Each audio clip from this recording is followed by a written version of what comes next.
नमस्ते दोस्तों, आज मैं आपको सुनाने वाली हूँ कुछ ऐसे रैंडम फैक्ट्स जो आपको हैरान कर देंगे। तो शुरू करते हैं बिना टाइम वेस्ट किए। दोस्तों, क्या आपको पता है ऑक्टोपस के 3 दिल होते हैं और जब वो तैरता है तो एक दिल धड़कना बंद कर देता है।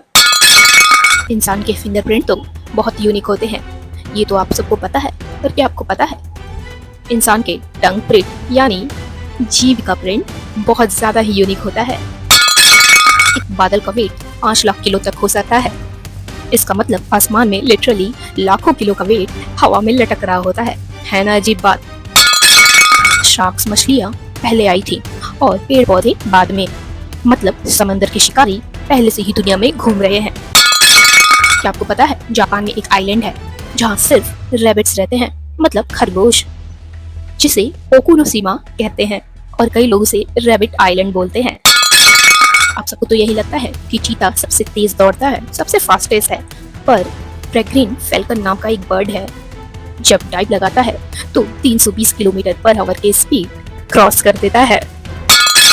सबसे घुमाने वाला फैक्ट तो ये है कि बनाना एक असल में बेरी है और जिसे हम स्ट्रॉबेरी कहते हैं वो तो बेरी है ही नहीं। क्यों, कंफ्यूजन है ना? क्या आपने कभी सोचा है दुनिया का सबसे शॉर्ट वॉर कौन सा है, मतलब सबसे कम समय के लिए लड़ाई कब हुई थी? ये लड़ाई 1896 में ब्रिटेन और जानजेवर के बीच लड़ी गई थी, जो सिर्फ 38 मिनट में ही खत्म हो गई।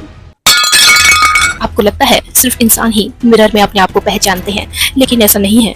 डॉल्फिन्स, एलिफेंट्स और मैगपीज भी अपने रिफ्लेक्शन को मिरर में पहचान लेते हैं। आपने सुना होगा sleep in like a baby, but new born baby actually में 16 से 18 घंटे तक सोते हैं।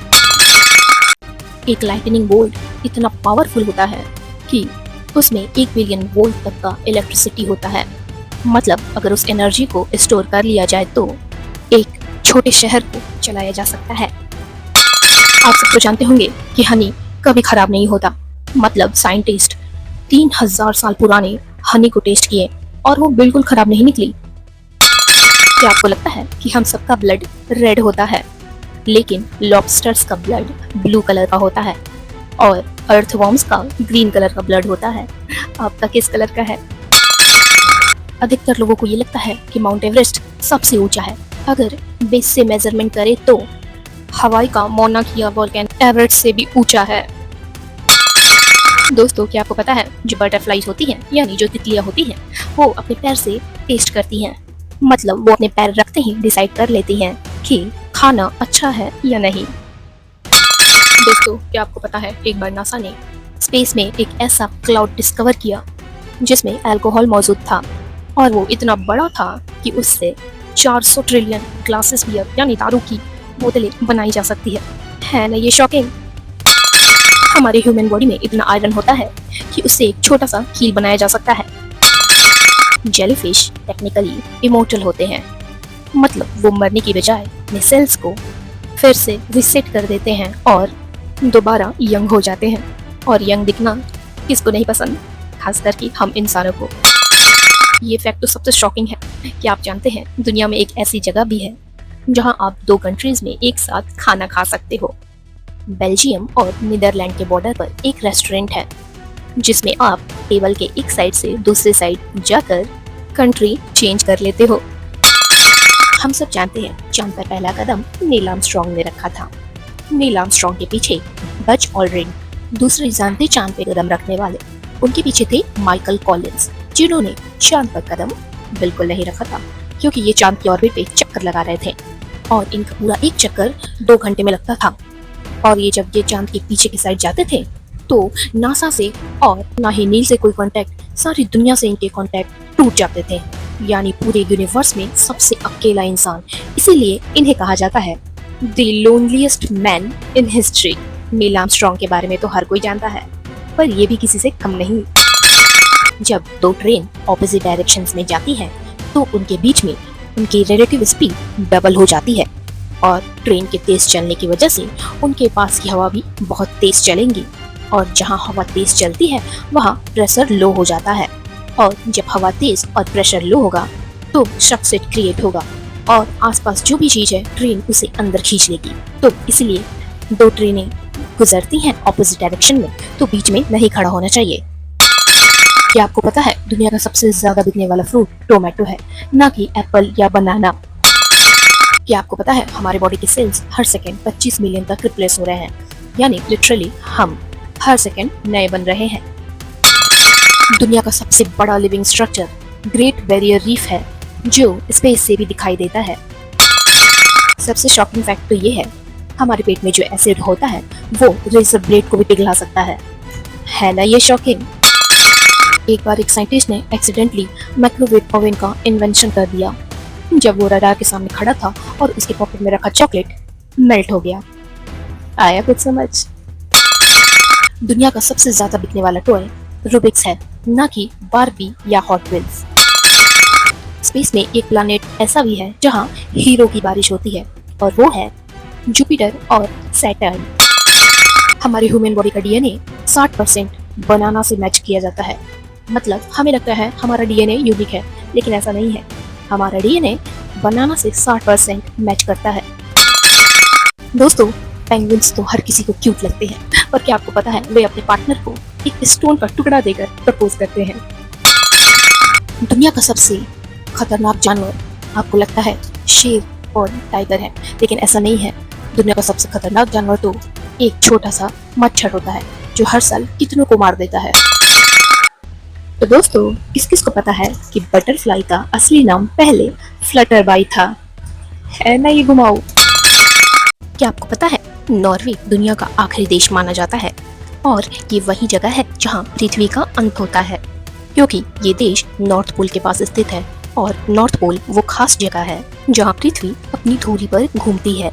नॉर्वे न सिर्फ अपनी प्राकृतिक सुंदरता के लिए मशहूर है, बल्कि यहाँ गर्मियों में भी तापमान 15 से 30 डिग्री तक रहता है, और सर्दियों में -18 डिग्री तक चला जाता है। नॉर्थ पोल के करीब होने के कारण ये देश अन्य देशों की तरह नॉर्मल रात या सुबह नहीं देखता, बल्कि यहाँ 6 महीने दिन और 6 महीने रात रहती है। क्या आपने कभी देखा है दुबई की शादियों में, मतलब वहाँ के शेखों की शादियों में एक भी औरत नजर नहीं आती, क्योंकि वहाँ की शादियों में मर्दों के लिए अलग और औरतों के लिए अलग इंतजाम किए जाते हैं, ताकि कोई गंदी नजर से ना देखे। तो आपके यहाँ कैसी शादियाँ होती है? ये तो सब जानते होंगे, दुबई में शादियाँ सिंपल शादी की तरह नहीं होती। वहाँ तो रॉयलिटी की हद ही पार हो जाती है। दूल्हा घोड़ी के बजाय कार में आते हैं, वो भी सोने के, और 200 करोड़ तो सिर्फ फूलों की सजावट में ही उड़ जाते हैं उनके। ऐसा कह लो वहाँ शादी नहीं, एक शाही तमाशा होता है। समुद्र के बीचों बीच खड़ा ये लाइट हाउस, जिसके बारे में कहते हैं यहाँ काम करने वाले लोग अक्सर डरे हुए होते हैं। जब चारों तरफ लहरों का शोर और काली अंधेरी गहराई हो तो कौन नहीं डरेगा। यहाँ से गुजरते जहाजों को सिग्नल भेजा जाता है, ताकि जहाज टाइटैनिक की तरफ लड़े नहीं, गलत रास्ते पर भी ना जाए। लेकिन इस लाइट हाउस में काम करने की सबसे बड़ी शर्त ये है, यहाँ आपको बिल्कुल अकेले रहना होगा। मौसम यहाँ कभी भी अपना भयानक रूप बदल देता है। यही वजह है कि इस नौकरी की सैलरी बहुत ज़्यादा है, जो सब सुनकर हैरान हो जाते हैं। जी हाँ, साल का 20 से 30 करोड़। तो आप कमाना चाहोगे? एक चीज़ तो हमेशा हैरान कर देती है कि इतना भारी प्लेन हवा में कैसे उड़ जाता है। ना कोई पंख, ना कोई जादू, फिर भी प्लेन उड़ता है। देखिए, प्लेन के पंखों का डिज़ाइन कुछ ऐसा होता है कि जब वो हवा में जाता है तो हवा ऊपर और नीचे की तरफ आती है, जिसमें ऊपर की हवा तेज और नीचे की हवा धीमी, जिससे एक फोर्स बनती है जिसे बोलते हैं लिफ्ट फोर्स। तो इस लिफ्ट फोर्स के कारण ही प्लेन हवा में उड़ जाता है ना जादू। दोस्तों, जापान के बारे में तो हर कोई जानता है कि सही में वो 2050 में जीता है। तो चलिए इसका कारण भी बताते हैं। टोक्यो में वहाँ पे रोड पर स्पेशल काली टाइल्स लगाई गई है, जिस टाइल्स पे लोग चलते हैं तो बिजली पैदा होती है। जब इस टाइल्स पर कोई कदम रखता है तो ये टाइल्स किनेटिक एनर्जी को पकड़ लेती है और ऊर्जा में कन्वर्ट कर देती है, मतलब बिजली में बदल देती है, जो पूरे शहर को ऊर्जा देने में मदद करती है। ये सब सिर्फ एक स्मार्ट टेक्नोलॉजी से ही संभव हो पाया है, जिसे पीजो इलेक्ट्रिसिटी कहा जाता है। सिर्फ एक कदम से इतनी ऊर्जा बनती है कि 10 बल्ब 20 सेकंड तक जल सकते हैं। क्यों? है ना? सही में जापान 2050 में ही जीता है। दोस्तों, क्या आपको पता है दुनिया का सबसे खतरनाक समुद्र कौन सा है? उसका नाम है ड्रेक पैसेज। जी हाँ, साउथ अमेरिका और अंटार्कटिका के बीच फैला ये समुद्र इतना खतरनाक है कि यहाँ लहरों की ऊंचाई 40 फीट तक जाती है। तेज हवाओं और बर्फीले तूफानों के बीच यहाँ गुजरता हुआ जहाज तिनके की तरह हिलने लगता है। यहाँ हर साल कई जहाज डूब जाते हैं और यहाँ का मौसम इतना खतरनाक है कि सैटेलाइट भी रियल टाइम डेटा भेज नहीं पाते। इसी वजह से इसे समुद्री कब्रिस्तान कहा जाता है, क्योंकि यहाँ जो भी गया वो वापस लौटकर कभी नहीं आया। जब यहाँ तूफान उठता है तो पूरा आकाश काला हो जाता है, एकदम डरावना। तो इसे समुद्री कब्रिस्तान कहना गलत नहीं है। तो दोस्तों, ये थे अमेजिंग रैंडम फैक्ट्स जो मैंने आपके साथ शेयर किए। आपको सबसे इंटरेस्टिंग फैक्ट्स कौन सा लगा कमेंट करके ज़रूर बताइएगा। और हाँ, अगर वीडियो अच्छी लगी तो लाइक करना, शेयर करना और मेरे चैनल को सब्सक्राइब करना तो बिल्कुल ना भूलना। तो मिलते हैं नेक्स्ट वीडियो में एक नए फैक्ट के साथ। तब तक के लिए बाय और नॉलेज गेन करते रहो।